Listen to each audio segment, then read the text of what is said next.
Thank you, Amit and Wilfred. Our next speaker is perhaps someone who doesn't need any introduction, but I'll still make an attempt to give him one. Apart from being a stellar Stupasa actor, he's been an NCC cadet. He's someone who's received training from the British Army, the Royal Navy, and the Royal Air Force.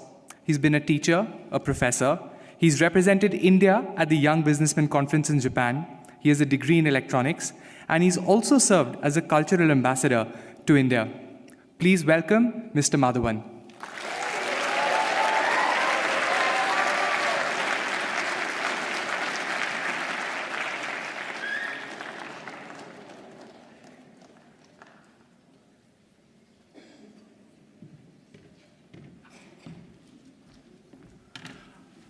Oh, well, let me just get set up right now. Big speech.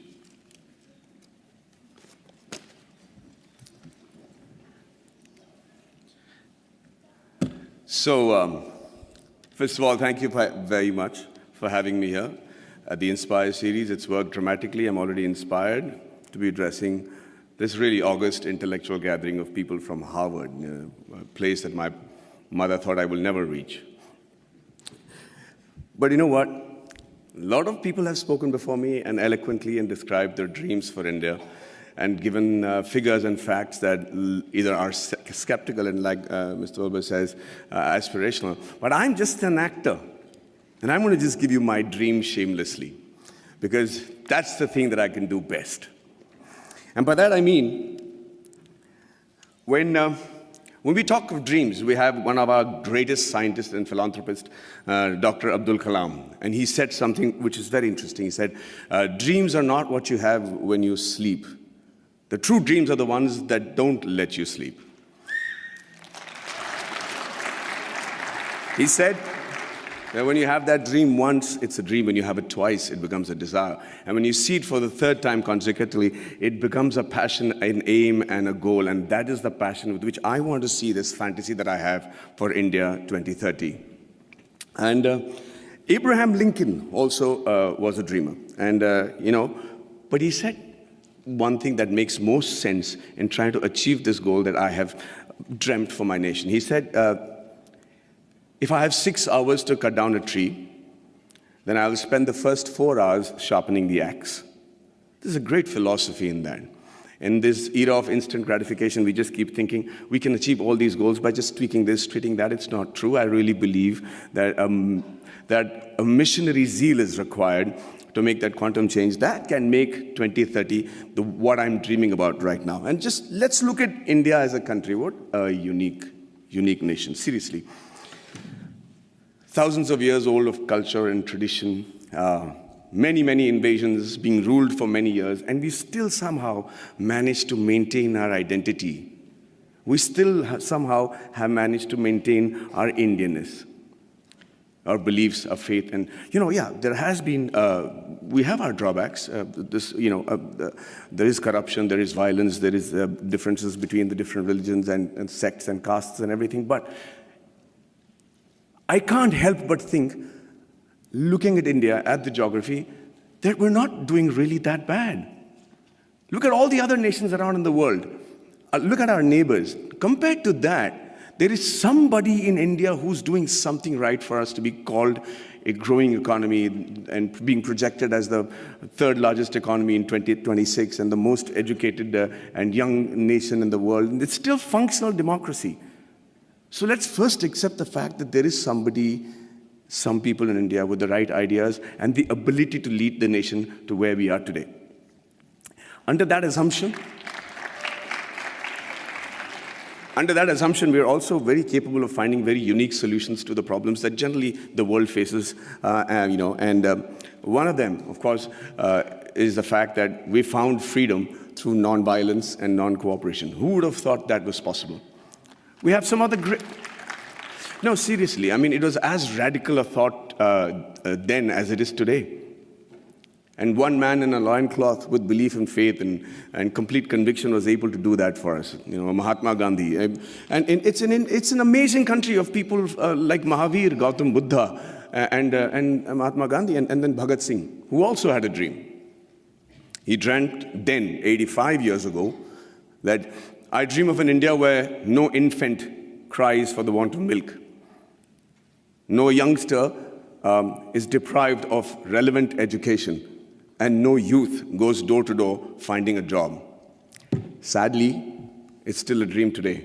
And I dream of a 2030 when this dream becomes irrelevant. I dream of a 2030 when everybody is so equally satisfied with what they're doing that they're able to actually devote more time back to art and culture, which is another great important aspect of our country. Now, for that to happen, we need to be a healthy nation.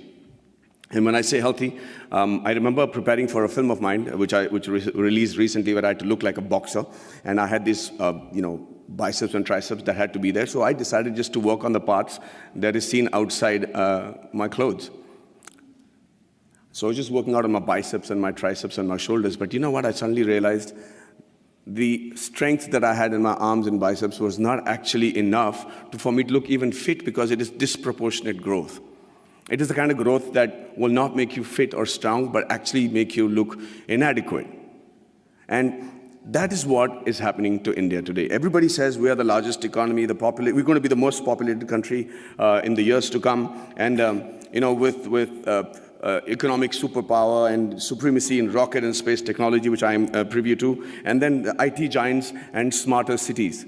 But ladies and gentlemen, I really believe that more than smarter cities, we require smart villages.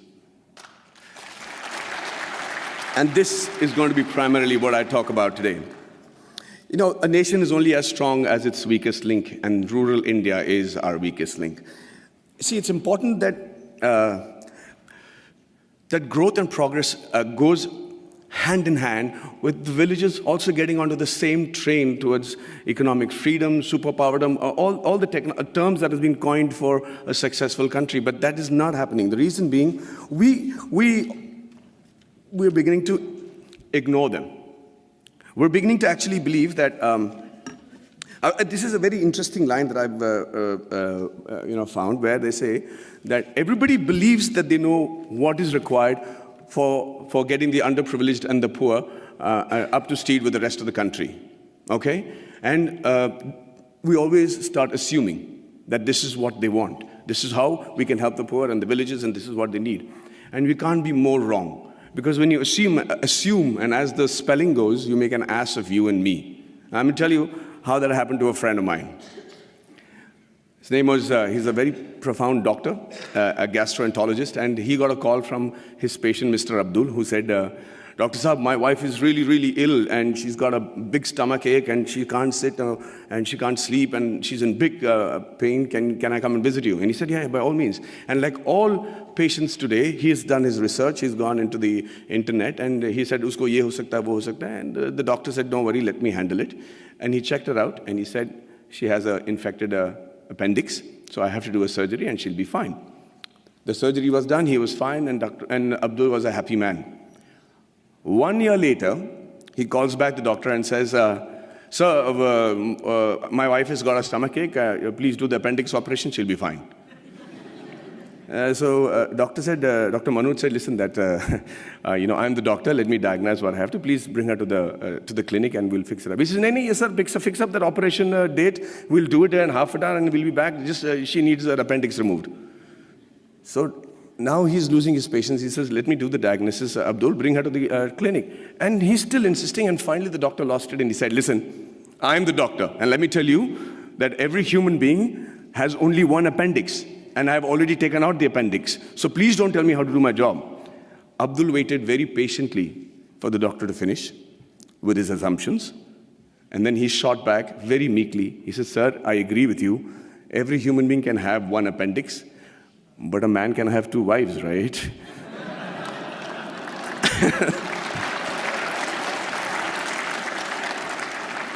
So when we start assuming what the rural India needs, we do what I think is most dangerous. In my vast experiences of shooting in really rural Indias, and villages and small kugramams, like they call it in Tamil, really small places, I realized, shockingly, that the biggest financial burden for a person of this particular village, would you all be able to guess what his biggest financial burden is? 5 minutes? Hey, so I'm going to speak for 20 today. I'm going to reduce the number of questions. I'm prepared. Is that okay? Okay, so can you all tell me, anybody, quick answers, anybody know which is the biggest financial burden for a man in one of these small villages? Sorry? Theft. Health.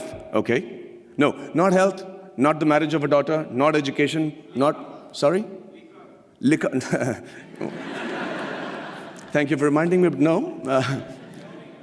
Say that again. Dowry. No. No. No. No. Oh, let me put you out of your misery. No, I'm saying, what does he need financial assistance for?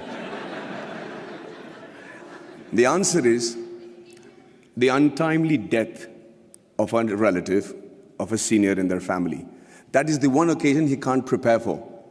That is one occasion where the ceremony demands that he spend a certain amount of money, feed a certain amount of people, use the funeral the expenditures, and that's where he takes the loan, and that's where he gets indebted, and that's where, to escape that particular embarrassment and humility of not having the ability to perform the function every year as is expected of the Indian tradition, that he decides to leave the village because he's made to feel inadequate.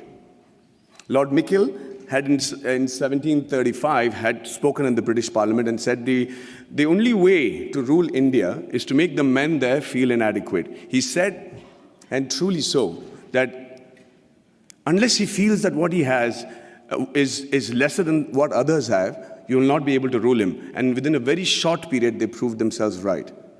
The rural India today is feeling inadequate.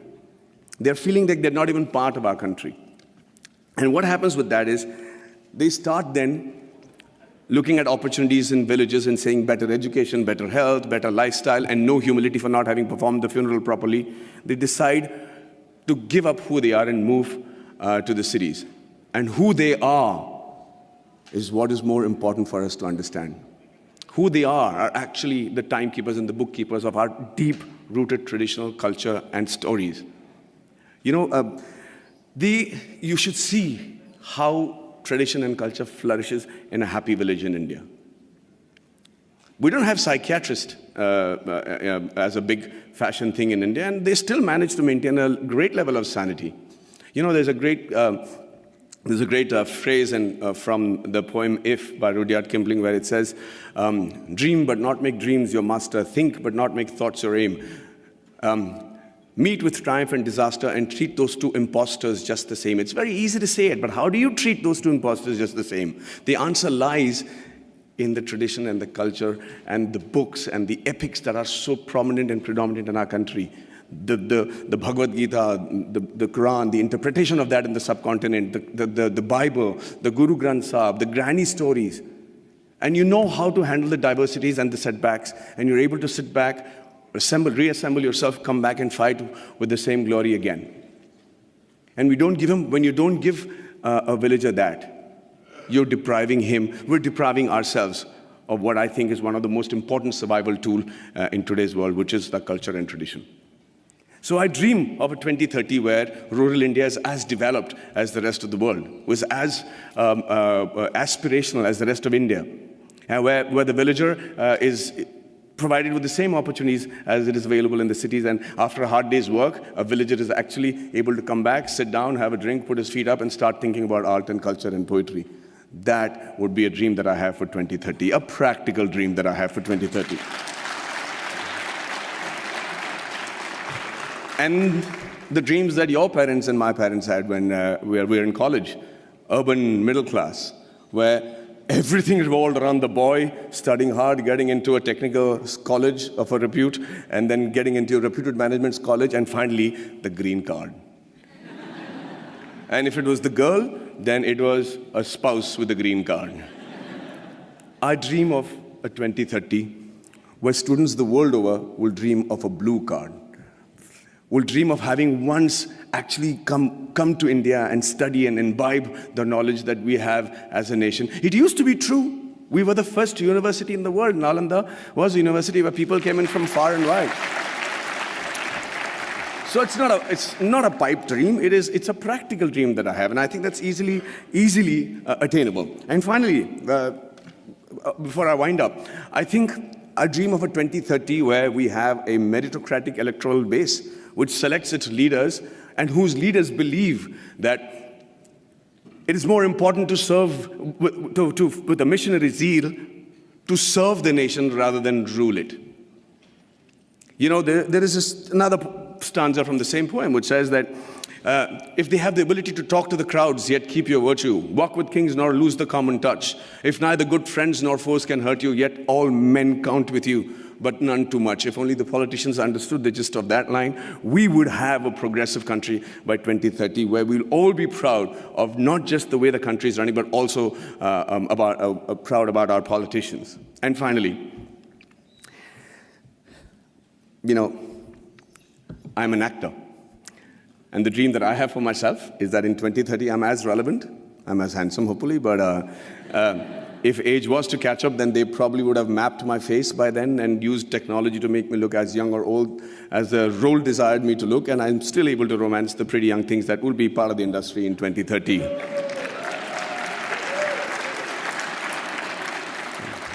Well, I see that's got many guys going, yeah. And finally, as an actor, I'm used and prone to dialogues. I love to speak dialogues, and I recently found a line that blew me apart, and I thought was a phenomenal Hindi film dialogue, where this great gentleman has said that whatever I am today, and all the achievements that has been possible by me, and what will eventually also be possible by me in the near future, is all because of my angel mother. Do you know who said that? Do you know who said that? Shockingly, Abraham Lincoln. So I dream of a 2030 where every Indian says the exact same thing about his mother, and not just about his mother, but also about his motherland. And also, for the sake of posterity, about his mother-in-law. But hey, ladies and gentlemen, what do I know? I am an actor. Thank you very much for your patient hearing, and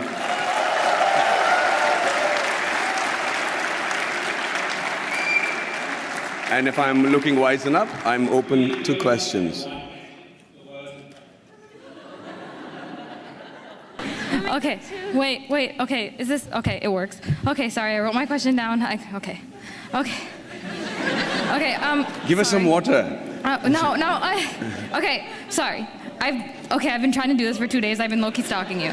Okay, first of all, I want to say I'm a huge fan. I wrote it down. I look weird. Okay, first of all, I'm a Tamil American, but I grew up on Ale Payute and Menale, and I'm like a huge fan of yours. And I have a question, and it is, given that you have, this is an actor-related question because you're an actor, given that you have done a very good job at portraying diverse aspects of the Tamil experience in Kollywood, in recent years, Bollywood actors have started trying to represent South Indians, especially Tamils and Tamil Brahmins. Would you be interested in or feel pressured into taking on a stereotypical South Indian role if offered to you? Do I dare ask her to repeat that? Because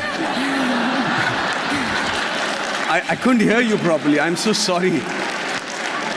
No, I understood just the question, if you can tell me, okay. Please. Sorry. Okay. Would you be interested, if offered to you in Bollywood, to take on a Tamil Brahmin or a South Indian role in general? Will I be willing to take on a South Indian Brahmin or a Tamil role in a Hindi film? In a Bollywood film? Is that what your question is, ma'am? Of course. I mean, if the money is right. But would you be like worried about like maybe being in a stereotypical, like?